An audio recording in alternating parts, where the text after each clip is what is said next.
His name was Patrick Chukwuma Kaduna Nzeogwu. When Nzeogwu joined the Nigerian army, like every other young officer of that time, he may have had the ambition to one day grow to the enviable rank of the general and then retire from the service. But his life ambition would be cut short in a more complicated manner, and in the same way, he subjected others. So, who killed Major Kaduna Nzeogwu and how did he die? Welcome to this edition of Hispu Media. Gabriel here. Major Kaduna Nzeogwu died on the 29th of July 1967. While there is consensus about how Nzeogwu died, what has remained disputed is who killed Kaduna Nzeogwu. While many people have alleged that Nzeogwu was murdered in a plot by Lieutenant Colonel Ojukwu to eliminate him for opposing the idea of the secession of the Eastern region, others claimed perhaps that he was killed while trying to defect to join the Nigerian army. As always, the truth is somewhere in between and much more simple than you think. But first, why is this important? In March 1957, the charismatic and disciplined young Nzeogwu joined the Nigerian regiment of the Royal West African Frontier Force against the wishes of his parents. Kaduna Nzeogwu was a Nigerian army major who took part and went on to play a leading role in the first military coup of January 15, 1966. He was directly involved in the murder of many military officers and politicians in the north, including the Sardauna of Sokoto, Sir Ahmadu Bello. What happened after the coup is not quite as expected, but will shape the future of the country to this day.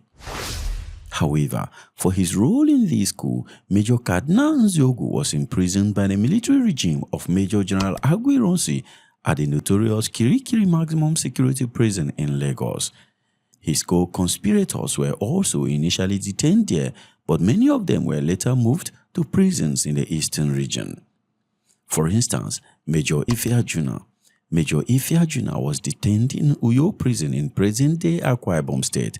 Ademoyega and Onwatuegu were imprisoned in Enugu prison. Captain Ben Bule was detained in Abakaliki prison, while Major Chukwuka and Captain Umoboshi were all imprisoned in Owerri prison. Nzeogwu was the only officer among the plotters that was moved to Aba prison.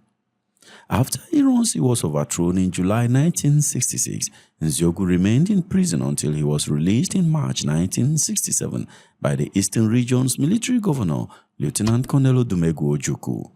But not long after his release from prison, Nzeogwu had a brush with Ojukwu.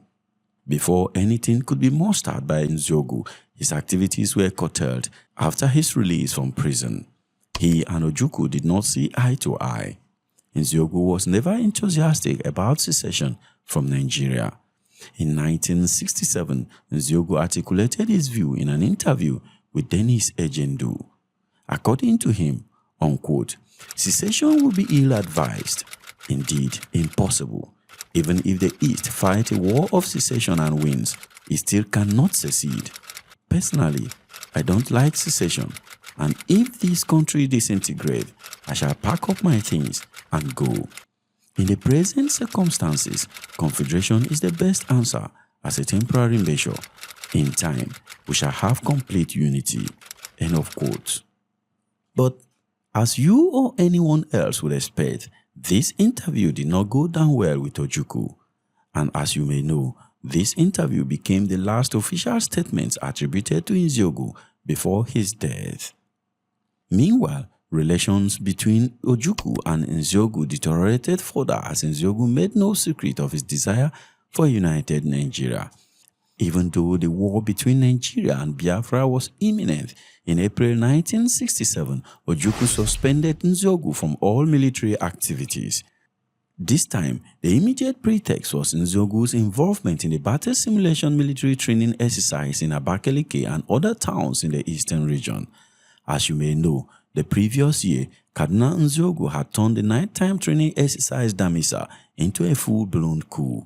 So, Ojukwu was scared, or I would say, was being careful and placed a ban on all such exercises. Not only did he ban such exercises, the relation between Ojukwu and Nzeogwu got so bad that Ojukwu was said to have considered putting him back in prison. On the 17th of June 1967, Nzeogwu wrote a letter to his friend Olusegun Obasanjo. In this interview, Nzeogwu confessed, quote, "You have no doubt heard a lot of rumors about my relations with Ojukwu. We obviously see things quite differently after what he did to my supporters in January 1966. He is also worried about my popularity among his own people. I was to be put back in prison, but he was afraid of repercussions. Right now, I am not allowed contact with troops, nor am I permitted to operate on the staff. One gentleman's agreement we have is that I can carry on with whatever pleases me." Interestingly, even at this late stage, Nzeogwu was still entertaining fantasies of Nigerian unity and a desire to reintegrate the Nigerian army. He continued, quote, "I will create a new Nigerian army inside Biafra with Igbo, Hausa, Yoruba and all other ethnic groups." End of quote. Major Kaduna Nzeogwu was a human figure who would inspire many people and frighten many others with equal measure. He was a personality cult, and a kind of hero worship grew around him in the eastern region, and he was being celebrated as an immortal and indestructible warrior. Although Ojukwu gave Nzeogwu the Biafran rank of brigadier, he was not given any formal command in the Biafran army. Despite not being officially part of the Biafran army command, Nzeogwu was not the type of character that would remain idle. Right from his days with the Nigerian army, his impulsive and rebellious nature towards superior officers has often been well documented. Lieutenant Colonel Patrick Awuna went as far as to describe Nzeogwu as follows: "He was a radical and inwardly insubordinate young officer who was full of his own ideas and probably thought that he had answers to all problems. His statements and comments at that time gave me the impression that he would become insubordinate and he had no regard for senior officers." So, Ojukwu may have seen him in the same light. But despite his restrictions as noted earlier, Nzeogwu did not allow himself to be idle. When he became frustrated at his exclusion from military duties, Nzeogwu started to organize informal guerrilla raids against the Federal Army positions. He would impulsively conscript other soldiers to join him during these raids. One thing is not clear, however, and that is a question of whether these military conscriptions and raids were authorized by Ojukwu.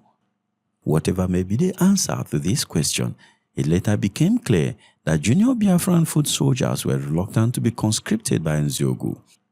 That is because conscription by Nzeogwu means being taken to the front line and facing grave danger. But Nzeogwu was brave enough to cross behind enemy lines, carry out reconnaissance and engage Federal Army in close-quarter combat. But in July 1967, his courage took him a step too far. But I will get to that shortly. Meanwhile, Nzeogwu was admired and feared in equal measure. He was admired for his intelligence, warmth, and charisma, but was feared because of his suicidal courage, and this may have played a part in his death. On this fateful day, 29th of July 1967, Nzeogwu had gone out on a reconnaissance mission in the Nsukka sector of the war. He was traveling in an improvised armored vehicle known as the Biafran Red Devil. The highly ingenious Biafran engineers had converted a Bedford truck into an armored vehicle which they used to penetrate enemy lines. As can be seen in this image, the vehicle was cumbersome despite its impressive ingenuity. The vehicle became immobilized and was surrounded by federal troops of the 21st Battalion at a roadblock near the University of Nigeria in Nsukka campus. Some sources specify that the 21st Battalion was led by Captain Mohammed Inuwa Wushishi. Others stated that the troops that opened fire on Nzeogwu's armored vehicle were led by Captain Abubakar Gora. The improvised armored vehicle withstood their bullet until it was attacked with a fearsome 106mm recoilless rifle which pierced its body. Ironically though, The 106mm recoilless rifle was the same anti-tank weapon that Nzeogwu and other soldiers used in January 1966 to attack and destroy the official lodge of the Sultana of Sokoto. However, at this point, different accounts have been offered as to what really happened to Nzeogwu. The first account was given by Olumandab, a former military driver of General Domkat Bali, who claimed to have witnessed the incident. According to him, Nzeogwu and other 2 or 3 occupants in the vehicle were killed while still inside the vehicle. He said the occupant of the vehicle was not known until Nzeogwu's body was dragged out. However, Major General Mohammed Shua and Abdullah Hishelin, who were not present when Nzeogwu was killed but saw his corpse, had a different story. According to them, while being fired at, Nzeogwu jumped out from the vehicle, shouted in Hausa and identified himself as Major Nzeogwu, but was still shot dead anyway. Nzeogwu's corpse was identified by Lieutenant Abdullah Hishelin, who ordered that it should be stored firstly in the University of Nigeria Nsukka campus at Enugu. However, it is said that by the time Abdullah Hishelin arrived, Nzeogwu's eyes had been plucked out in what appears to have been a ritual mutilation. According to Shelling, the soldier who shot Nzeogwu was ironically Nzeogwu's former batman. The corpse was later sent to the 1st Division headquarters in Makurdi, where the 1st Division commander, Colonel Mohammed Shua, informed the head of state, Major General Yakubu Gowon. Despite the fact that Nzeogwu was now technically an enemy soldier killed in combat against the Nigerian army, Gowon ordered that Nzeogwu's body should be flown to Kaduna and buried with full military honors. Even as the war raged on in the eastern region, Nzeogwu was given a befitting burial in Kaduna. And despite his actions during the January 15, 1966 coup, Nzeogwu was still respected by federal and northern troops, even in death. Major General Domkat Bali referred to him, quote, "A nice, charismatic and disciplined officer, highly admired and respected by his colleagues. At least, he was not in the habit of being found in the company of women all the time, messing about with them in the officers' mess, a pastime for many young officers then. We believe that he was a genuinely patriotic officer who organized the 1966 coup with the best of intentions, who was let down by his collaborators.